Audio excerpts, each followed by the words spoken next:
मौजूद इस सम्मानित मंच पर पूर्व विधायक हेम नारायण शाह जी, मौजूद इस सम्मानित मंच पर पूर्व सांसद श्री ओम प्रकाश यादव जी, मौजूद इस सम्मानित मंच पर लोक जनशक्ति पार्टी रामविलास के हमारे जिला अध्यक्ष महादेव पासवान जी, मौजूद यहाँ पर भारतीय जनता पार्टी के हमारे जिला अध्यक्ष श्री संजय पांडे जी, मौजूद यहाँ पर जनता दल यूनाइटेड के हमारे जिला अध्यक्ष चंद्रकेतु सिंह जी, मौजूद इस सम्मानित मंच पर बिहार प्रदेश लोक जनशक्ति पार्टी रामविलास के हमारे महासचिव सौरभ पांडे जी, मौजूद यहाँ पर बिहार प्रदेश के लोजपा के महासचिव विनोद तिवारी जी, मौजूद यहाँ पर लेबर संघ के हमारे लोजपा के अध्यक्ष अजीत पासवान जी, मौजूद यहाँ पर रिजवान अहमद जी, मौजूद इस सम्मानित मंच पर वीरेंद्र नारायण यादव जी,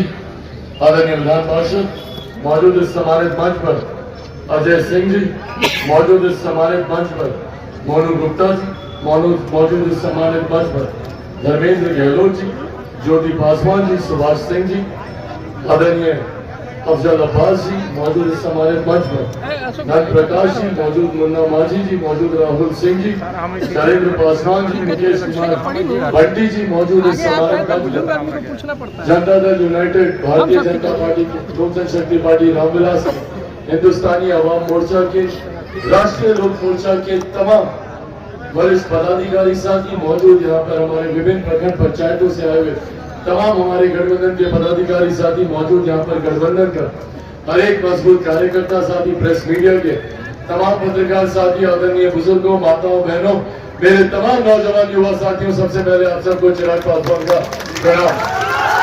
साथियों, आज आप लोगों के बीच एक तो बस महत्वपूर्ण जानकारी आप लोगों से साझा करने आए।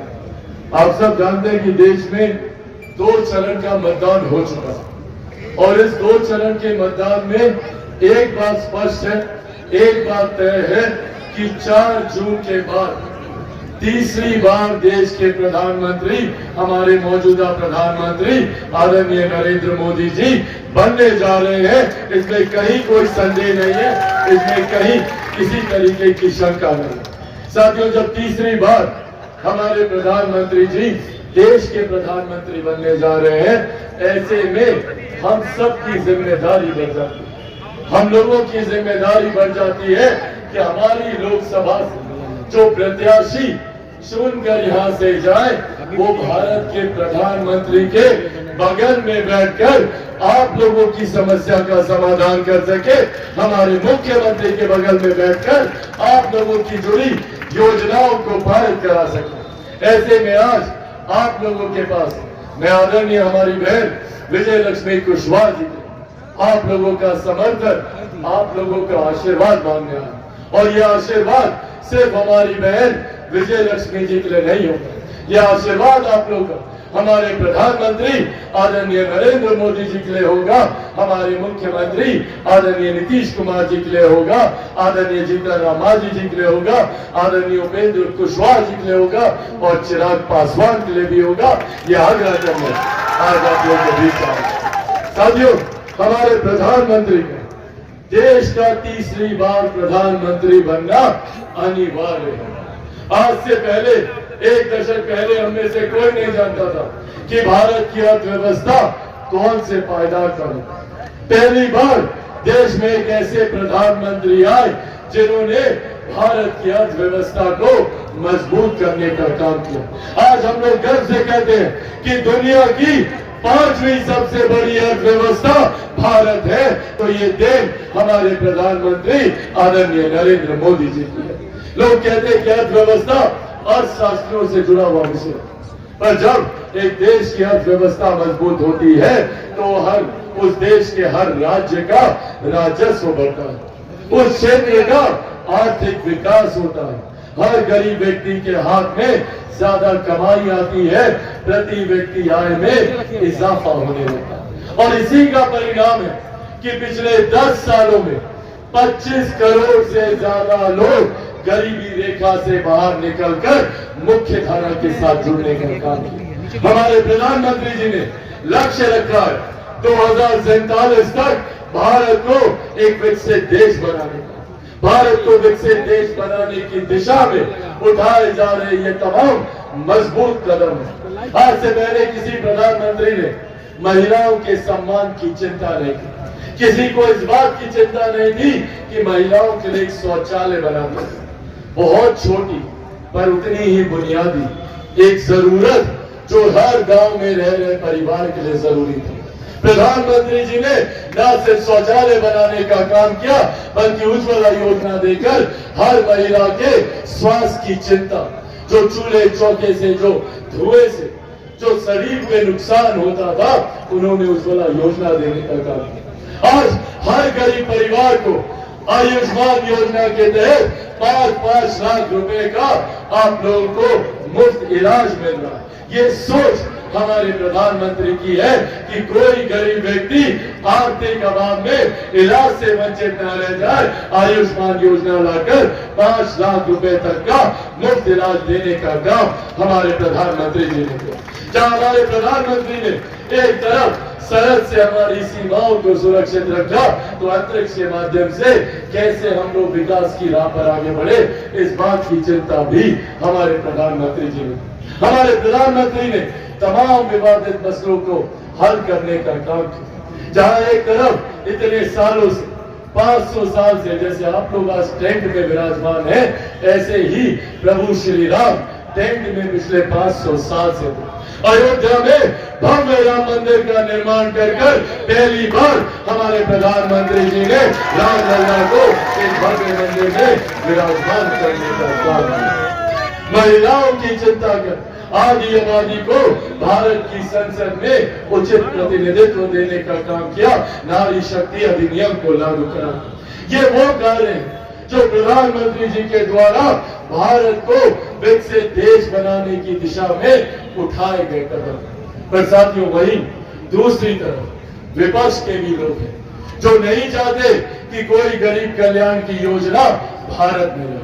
आज जब हम लोग को गर्व होता है कि देश की ही नहीं दुनिया की सबसे बड़ी गरीब कल्याण की योजना भारत देश में चलाई जा रही है, इसका श्रेय मैं मेरे नेता, मेरे पिता आदरणीय रामविलास पासवान जी को भी दूंगा। आज उन्हीं की देन है कि देश में प्रधानमंत्री गरीब जन कल्याण अन्न योजना के तहत 81 करोड़ लोगों को मुफ्त में राशन दिया जा रहा है। ये सोच हमारे प्रधानमंत्री आदरणीय नरेंद्र मोदी जी। जहां एक तरफ गरीबों के कल्याण के लिए एक के बाद हमारी केंद्र सरकार, हमारी बिहार की सरकार योजनाएं ला रही है, प्रधानमंत्री आवास योजना हो, मुख्यमंत्री आवास योजना हो, तो वहीं दूसरी तरफ ये विपक्षी दलों का गठबंधन है जो नहीं चाहते कि ऐसी योजना धरातल पर उतरे। ये वही लोग हैं जिन्होंने नौकरी के बदले जमीन लेने का काम किया। ये वही लोग हैं जो 55 साल तक केंद्र में सत्ता में रहे, कांग्रेस जैसी सरकारें, पर उन्होंने कभी गरीबों के भलाई की चिंता नहीं की। राजद जैसे दल, उनके सहयोगी जो बिहार में 15-15 साल तक यहाँ सत्ता में वो लोग रहे, पर उन्होंने कभी गरीबों की चिंता नहीं की। और आज एक सुनियोजित तरीके से आप लोगों की जमीन, आप लोगों की जायदाद हड़पने का इंतजाम किया जा रहा है। आप सब लोगों ने सुना होगा एक इनहेरिटेंस टैक्स ये लोग लेकर आ रहे हैं, विरासत पे टैक्स। कांग्रेस राजद की सत्ता लाने की सोच रखती है। क्या है ये विरासत पे टैक्स? जितनी आप लोग की जमीन है, जो भी आप लोग की संपत्ति है, जितना भी महिलाओं का जेवर गहना है, इसका 55% हिस्सा लूटने की सुनियोजित तैयारी कांग्रेस और राजद के लोगों के द्वारा की जा रही है। ये लोग चाहते हैं कि देश में विरासत पर टैक्स लाया जाए ताकि अभी तक जो नौकरी के बदले जमीन लेते थे, अब उसको सुनियोजित तरीके से अपने सरकारी खजाने में ये लोग भरने का काम करें। साथियों, इस सोच से हम लोगों को सावधान रहने की जरूरत है। जहां एक तरफ गरीब कल्याण की योजनाएं चल रही है, ये लोग चाहते हैं कि आने वाले दिनों में जिनको भी 5 किलो राशन मिल रहा है वो नहीं मिले। किन किन को यहाँ पे 5 किलो राशन मिलता है, हाथ उठाकर एक बार बताइए। ये जो सोच है प्रधानमंत्री कि हर गरीब परिवार को 2 वक्त की रोटी की चिंता न करनी पड़े, ये लोग उसको हड़पना चाहते हैं। महिलाओं से उनको मिली हुई गैस ये लोग छीनना चाहते हैं। आयुष्मान योजना के तहत आप लोगों को मिलता हुआ लाभ ये लोग छीनना चाहते हैं।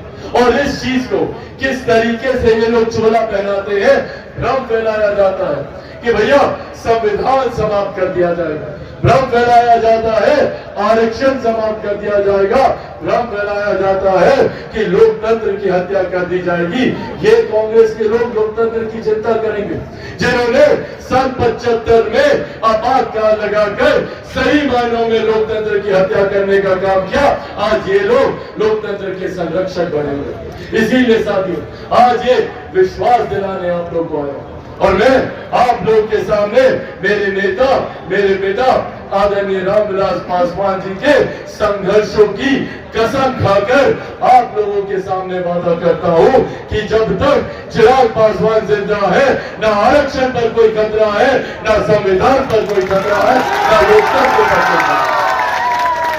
हमारे प्रधानमंत्री जी जात पात धर्म मजहब से उठकर 140 करोड़ देशवासियों को मुख्य धारा के साथ जोड़ने की सोच रखते हैं।